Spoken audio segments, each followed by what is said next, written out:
Boa noite a todos. Iniciamos na noite de hoje o nosso Evangelho do Lar do mês de agosto, hoje 2 de agosto de 2022. E para que possamos dar início, vamos fazer a leitura de uma mensagem do livro Palavras de Vida Eterna de Chico Xavier. Ao clarão da verdade. Porque noutro tempo eres trevas, mas agora sois luz no Senhor. Andai como filhos da luz. Paulo, Efésios 5:8. Curiosas estatísticas mencionam aproximadamente as cotas de tempo que a criatura humana depende com a vigília e com o sono, com o trabalho e com o entretenimento. Muito importante para cada um de nós, porém, um balanço pessoal de quando em quando acerca das horas gastas com lamentações prejudiciais. Óbvio que quase todos nós atravessamos obscuros labirintos antes de atingirmos adequado roteiro espiritual. Em múltiplas circunstâncias, erros e enganos povoaram-nos a mente com remorsos e arrependimentos tardios. Isso, todavia, não justifique choro estanque. Motorista sensato não larga um carro atravancando a pista, porque haja perdido os freios ou sofrido desajustes. O desleixo deporia contra ele, acrescendo-se ainda a circunstância de criar, com isso, perigoso empeço ao trânsito. É possível tenhamos estado em trevas até ontem. Provavelmente, quedas temerosas ter-nos-ão assinalado experiências transcorridas. Achávamos-nos, contudo, na condição do viajor que jornadeia circulado de sombras, tropeçando aqui e além, sem o preciso discernimento. Hoje, no entanto, que tudo se faz claro em derredor, fujamos de dramatizar desencantos ou fixar desacertos através de queixas e recriminações que complicam e desajudam, ao invés de simplificar e auxiliar.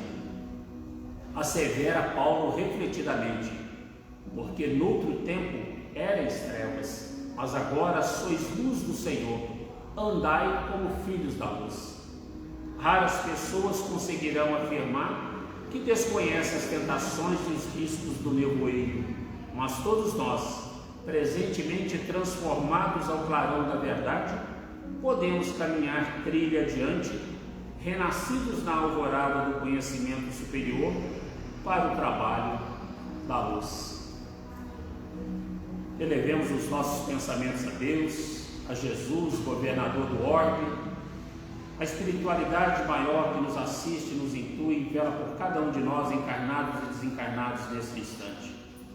Agradecendo a Deus a oportunidade deste Evangelho, agradecendo a Jesus por mais uma semana, por tudo que tem nos proporcionado, pelo socorro, pelos livramentos, agradecendo ainda a Jesus pelos nossos entes queridos, pelos nossos familiares encarnados e desencarnados, onde quer que se encontrem.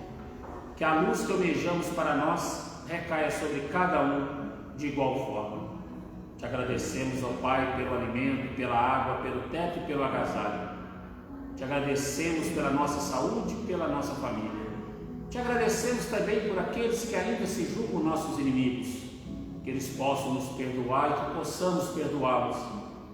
Que nessa presente existência ainda possamos, juntos, traçar novos destinos para ambos.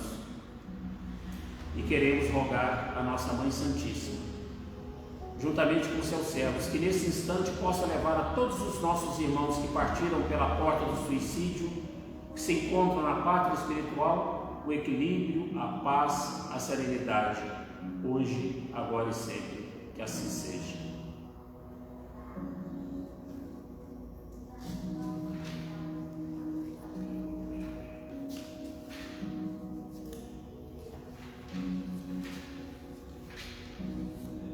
capítulo 16, servir a Deus e a Mamon. Desprendimento dos bens terrenos. Lacordaire, Constantina, Argélia, 1863. Venho, meus irmãos, meus amigos, trazer-vos meu humilde auxílio para ajudar-vos a marchar corajosamente na vida do aperfeiçoamento em que entrastes. Somos devedores uns dos outros, e somente por uma união sincera e fraternal entre os espíritos e os encarnados a regeneração será possível. Vosso apego aos bens terrenos é um dos mais fortes entraves ao vosso adiantamento moral e espiritual. Em virtude desse desejo de aquisição, destruís as vossas faculdades afetivas, voltando-as inteiramente para as coisas materiais. Sede sinceros, a fortuna proporciona uma felicidade sem manchas? Quando os vossos cofres estão cheios, não há sempre um vazio em vossos corações? No fundo dessa cesta de flores, não há sempre um réptil oculto? Compreendo que um homem que conquistou a fortuna por um trabalho constante e honrado experimente por isso uma satisfação, aliás, muito justa. Mas dessa satisfação muito natural e que Deus aprova, há um apego que absorve os demais sentimentos e paralisa os impulsos do coração. Há uma distância igual e que vai da sorte da avareza à prodigalidade exagerada, dois vícios entre os quais Deus colocou a caridade, santa e salutar virtude, que ensina o rico a dar sem ostentação, para que o pobre receba sem humilhação. Que a fortuna provenha da vossa família, ou que a tenhais ganho pelo vosso trabalho, há uma coisa que jamais deveis esquecer, é que tudo vem de Deus e tudo a Deus retorna. Nada vos pertence na terra, nem sequer o vosso corpo. A morte vos despoja dele como de todos os bens materiais. Sois depositários e não proprietários. Não vos enganeis sobre isso. Deus vos emprestou e tereis que restituir, mas ele vos empresta sob a condição de que, pelo menos o supérfluo, reverta para aqueles que não possuem o necessário. Um dos vossos amigos vos empresta uma soma. Por menos honesto que sejais, tereis o escrúpulo de pagá-la e lhe ficareis agradecido. Pois bem, eis a posição de todo homem rico. Deus é o amigo celeste que lhe emprestou a riqueza, não lhe pedindo mais do que o amor e o reconhecimento, mas exigindo, por sua vez, que o rico dê aos pobres, que são também seus filhos, tanto quanto ele. O bem que Deus vos confiou excita em vossos corações uma ardente e desvairada cobiça. Já refletistes quando vos apegais loucamente a uma fortuna perecível e tão passageira como vós mesmos, que um dia tereis de prestar contas ao Senhor daquilo que Ele vos concedeu? Esqueceis que pela riqueza fostes investidos na sagrada condição de ministros da caridade na terra, para serdes os seus dispensadores inteligentes? O que sereis, pois, quando usais somente em vosso proveito o que vos foi confiado, senão depositários infiéis? Que resulta desse esquecimento voluntário dos vossos deveres? A morte inflexível e inexorável virá rasgar o véu sobre o que vos escondeis, forçando-vos a prestar contas ao amigo que vos favoreceu e que nesse momento reveste aos vossos olhos a toga de juízo. É em vão que procurais iludir-vos na vida terrena, colorindo com o nome de virtude o que frequentemente é apenas egoísmo. É em vão que chamais economia e previdência aquilo que é simples estupidez e avareza, ou generosidade o que não passa de prodigalidade a vosso proveito. Um pai de família, por exemplo, deixando de fazer a caridade, economizará, amontoará outro sobre outro, e tudo isso, diz ele, para deixar a seus filhos o máximo de bens possível, evitando-lhes a queda na miséria. É bastante justo e bem paternal, convenhamos, e não se pode censurá-lo. Mas será sempre esse o único objetivo que o orienta? Não é antes, e o mais das vezes, uma desculpa para a própria consciência, a fim de justificar aos seus próprios olhos e aos olhos do mundo o seu apego pessoal aos bens terrenos? Não obstante, admito que o amor paterno seja o seu único móvel.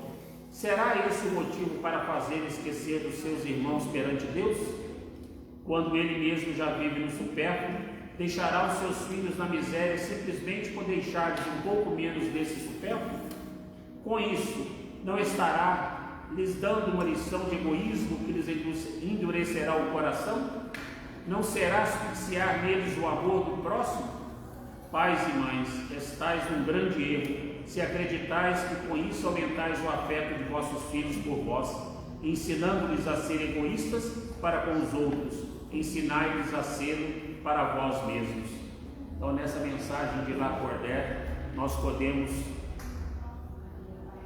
perceber que tudo na vida é empréstimo de Deus para que nós possamos, galgando essa escada evolutiva que a todos nós está reservada no plano celeste. Nós devemos, com humildade, com caridade, usufruir daquilo que Deus nos empresta, que nós enganosamente acreditamos sermos proprietários, mas somos depositários, como nos ensina essa mensagem de Lacordaire na instrução dos Espíritos.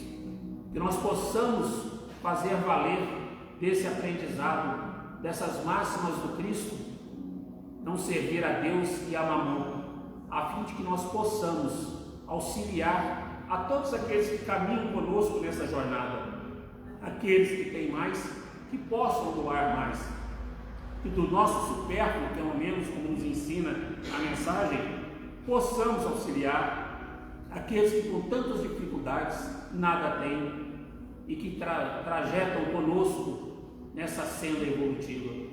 Que o Pai possa instruir a cada um de nós, dando-nos o discernimento, dando-nos a sabedoria, a fim de que possamos realmente praticar a benevolência para com todos, a indulgência com as imperfeições alheias e principalmente algo tão mais importante que para nós é tão dificultoso, que é o perdão.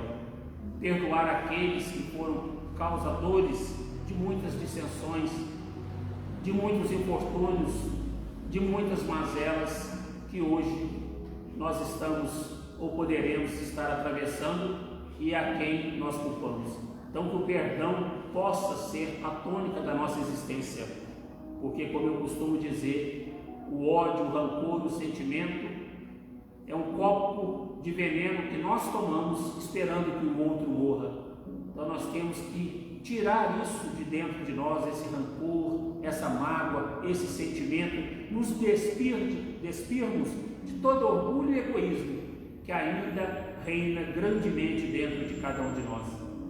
A estrada realmente é feita de vários obstáculos, que nós possamos rogar a proteção desses benfeitores do mundo maior, a nos auxiliar, a esses anjos guardiões, a esses amigos que nos são simpáticos, que se encontram na pátria espiritual, velando, nos intuindo, nos protegendo, nos amparando, a fim de que nós possamos cumprir a missão que a todos nós está reservada neste plano.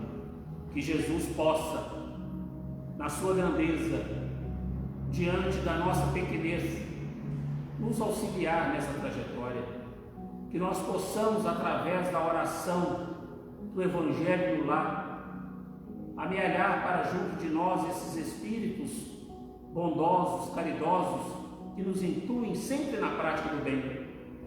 Que felizes ficam quando nós acertamos, mas que tristezas também corroem os seus espíritos quando nós afrontamos a lei de amor, de justiça e de caridade do Pai.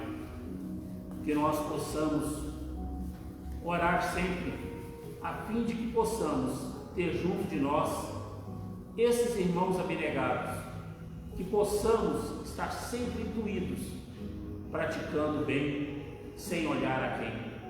Que nós possamos, de uma vez por todas, como nos ensina o Evangelho, sermos homens de bem.